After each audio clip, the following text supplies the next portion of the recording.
AJJ Disposable Everything album review. Let's chat about it. Hey friends, what's going on? John here from What's Spinning here tonight to chat about this latest album from AJJ, Phoenix-based folk punk band. They've been at it since the early 2000s, seemingly forever. And in the early days of this band, I had a lot of friends putting their debut my way, the Cigarettes, Candies, and Cap Guns album, and I enjoyed it while it was on, honestly, but I also really wasn't retaining the music here. It was fun while it was on, but I wasn't really gripping to it. Now, around the time of their classic People Who Can Eat People Are the Luckiest People album, honestly, this was at the height of my sort of rebellious, nihilistic phase, and I heard this album and I fell in love overnight. They took the conventions of classic folk rock, but shined them up real nice, diving into terms, some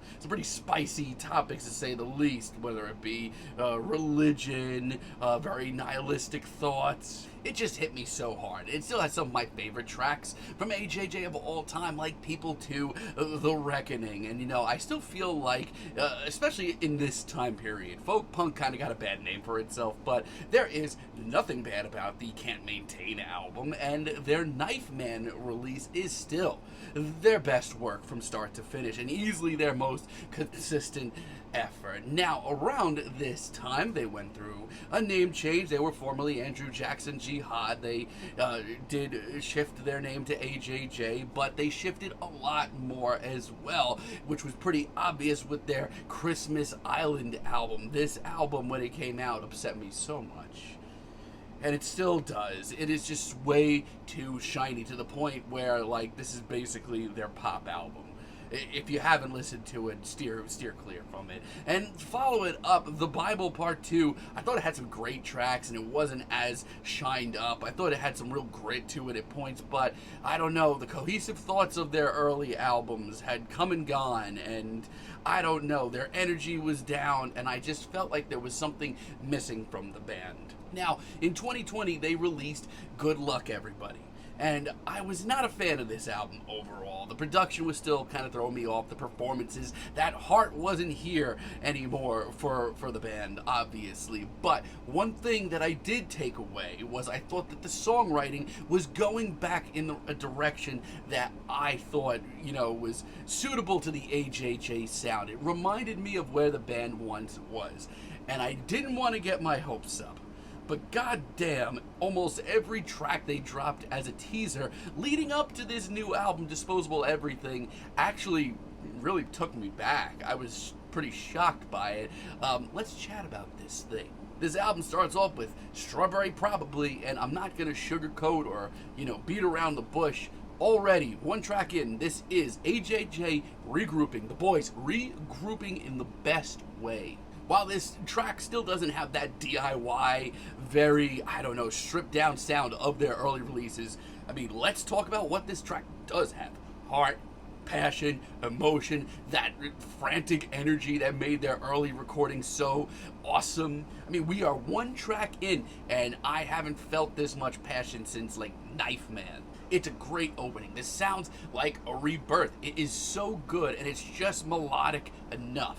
And the repeated mantra of everything is free now is just icing on the cake. Dissonance is also way too smooth for its own good, but it works off really well. This is much more in the sort of folk rock direction, but it has all of your classic AJJ twists. And I can't believe I'm about to say this, but I am going to say it because credit is credit where it's due. The production on this track, while far from what I initially fell in love with, really does suit their style. It's wordy, it's heady, it's biting, it's just catchy enough to stick with you. It's sarcastic, it's a great track. It brings me back. When you get to Death Machine, if you told me this was like an unearthed classic AJJ track, I would have believed you. The frantic energy, the wild-eyed performances, the nihilistic lyrics, it's all here. It's a wonderfully crafted folk punk track that gets surprisingly heavy by the end of it. For a stripped-down track, look no further than White Ghosts. This is a heartfelt track that's pretty tender, especially for AJJ style. And it's done really well. You know what you're getting here. You're getting some bitingly sarcastic lines. But between the slide guitar, the rustic sound, and just how good this all comes together, I'm very happy. And then we get to this album's title track, Disposable Everything. And is it a little cliche for the title track to be just the biggest statement on this album? The real driving force behind this album. The mission statement, if you will. Yes, it's very cliche, but yeah, that's where we're at. I love the introspective, very cutting lyrics that we get on this track, and the very subtle strings that we get in the background. These are such simple details, but they work. And I will say this, if you weren't a fan of their early recordings, and their early recordings are not for everyone, trust me, this album is not going to save you, because a lot of that, it's still full on display. But I love this. It takes their usually snarky style and actually makes it rather tender and beautiful. Now, this is a big step in the right direction, a huge step in the right direction, but boys, we are not out of the woods just yet. Sadly, they don't stick the landing entirely, like Moon High. Sadly, though, they do not stick the landing. Take, for example, Moon Valley High. What the absolute hell is this? This is an awkward semi-ballad that goes like a fourth of the way. These lyrics don't speak to me or do anything for me at all, and the synths floating through the background do even less. I mean, with the quality of this album, and there's a lot of really great stuff going on here, this is pretty shocking to me. And there are a lot of cringy moments in this second half of this album, let me tell you. Like, take for example, A Thought of You. This track sounds like it's gonna fall apart at a moment's notice. It's thrown together very haphazardly. It's way too cheesy. This track is a mess. I mean, by the end of it, I don't even know what I'm listening to anymore. I think it's the worst track here. Candles of Love is not any better. When this album, I should say, gets bad, it gets to be a real stinker really quick. There is so much good material here, and then I hear a track like this, it just disintegrates so quickly. It's another awkward, semi-tear-soaked ballad that does nothing. And Schadenfreude, I swear, is going to be the most polarizing track here. On one hand, you may love this off-kilter goofball riff that we get. The heady lyrics as well, but for me, this is a little much. It's just the kind of track that's a little much. It's preachy too, and that's coming from a band who 13 other tracks on this album were very preachy, but done a whole lot better than this. And All of My Woods is probably the most folk rock centered track here.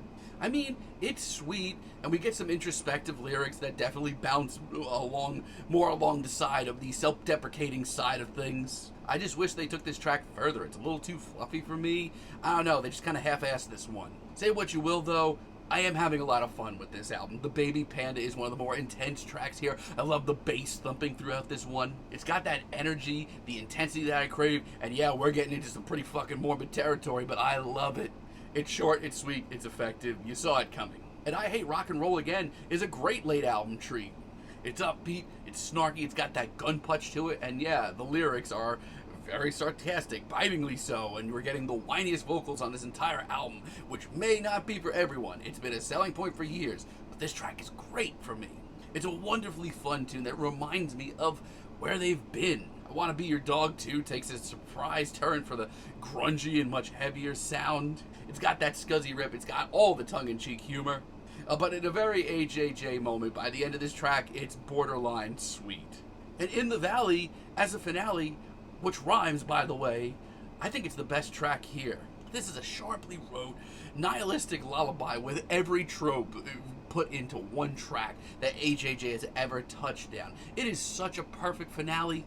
Something about this starry-eyed instrumental going through this bitingly sarcastic lyrics, I don't know, it's home for me. Yeah, dare I say it once again, it brings me back, man, to an easier time in the band's discography, easier to take in at least. And no, this is not all just nostalgia. The band is playing with passion and energy and writing some sharp tunes, much sharper than I've heard from them in years. I mean, yeah, there's some pretty cringy moments, especially in the second half. My God, there are. But for the most part, this is AJJ regrouping, rethinking things out, going for a little bit of a nostalgic tune, but also pushing their sound into the future and sounding well on their feet right now, which is not something that I thought I'd be saying this year. It's a very solid album. I almost gave this a strong 6, but I think there's too much good material. I'm feeling the very lightest 7 you've ever seen on this album. But let me know what you all think down below. If you like the video, be sure to give us a like, give us a subscribe, and let me know down below what you would like for me to chat about in the future. And until next time, have a great day, friends.